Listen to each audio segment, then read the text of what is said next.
ছোট্ট কিন্তু 2 লাইনের কবিতা। জীবন মরণ সাঁকোর সামনে, জীবন মরণ সাঁকোর সামনে, বয়স এখন দাঁড়িয়ে।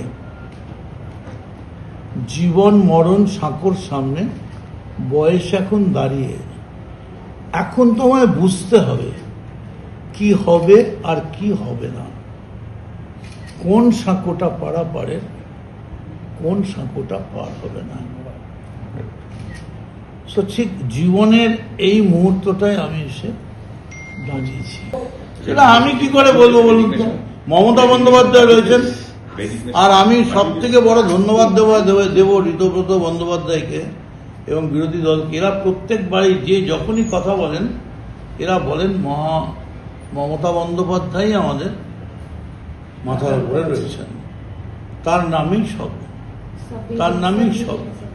আর তৃণমূলের মুখই তো মমতা। অভিষেক বন্দ্যোপাধ্যায়, অভিষেক আর যাই হোক তৃণমূলের মুখ নয়। আমি না মনে করলেও ভারতবর্ষের গণতন্ত্র বলে যে এলওপি সংখ্যাধিক্যের জোরে যে যাকে বিধানসভা স্পিকার এবং নির্বাচিত বিধানসভার সদস্যরা পছন্দ করবে, তিনি এই মুহূর্তে সবথেকে বেশি সংখ্যা নিয়ে যিনি রয়েছেন তিনি ঋতব্রত এবং লিডার অফ দি অপোজিশন। ফলে আমার মানা না মানায় কিছু এসে যায় না। যদি আমি গণতন্ত্র মানি, পোল সায়েন্স মানি, তাহলে আমাকে এটাই মেনে নিতে হবে। দেখুন, আইপ্যাক ব্যাপারটা খুব গোলমেলে। আইপ্যাকটা আদৌ কি? আইপ্যাক খায় না মাথায় দেয়, এটা খুবই মুশকিল বা ঠিক মতো বলা। তবে এই দলকে এই মুহূর্তে টেনে তোলার জন্যে একটা মহাবলী, অঞ্জনী পুত্র মহাবলদায়ী, সন্তানকে প্রভু সদা সহায়, এইরকম একটা মহাবলী লাগবে।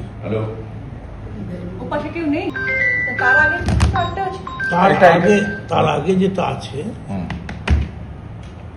এখনো অবধি ভারতবর্ষের যে রাজনৈতিক দলগুলোর যে চিন্তাধারা বা মানচিত্র বা সিইও, সবকটাতেই কিন্তু ওই এআইটিসি লেখা আছে, অল ইন্ডিয়া তৃণমূল কংগ্রেস। তার মধ্যে আবার দুটো ভাগ হয়েছে। আমি মমতা বন্দ্যোপাধ্যায়ের তাকে সম্মান জানিয়ে, তাকে ধন্যবাদ জানিয়ে, এবং দীর্ঘদিন তিনি আমাদের পাশে থেকেছেন, আমরাও চেষ্টা করেছি কম বেশি করার। আজ এই মুহূর্ত থেকে মমতা বন্দ্যোপাধ্যায় তৃণমূল কংগ্রেসের national committee, chief whip, working committee, party general secretary থেকে শুরু করে সমস্ত রকম পদ থেকে আমি ইস্তফা দিলাম। আমাকে আজ থেকে, আমি তৃণমূলে ছিলাম, তৃণমূলেই রইলাম, শুধু আমি এই ঘর থেকে ওই ঘরে গেলাম। ওই ঘরে হয়তো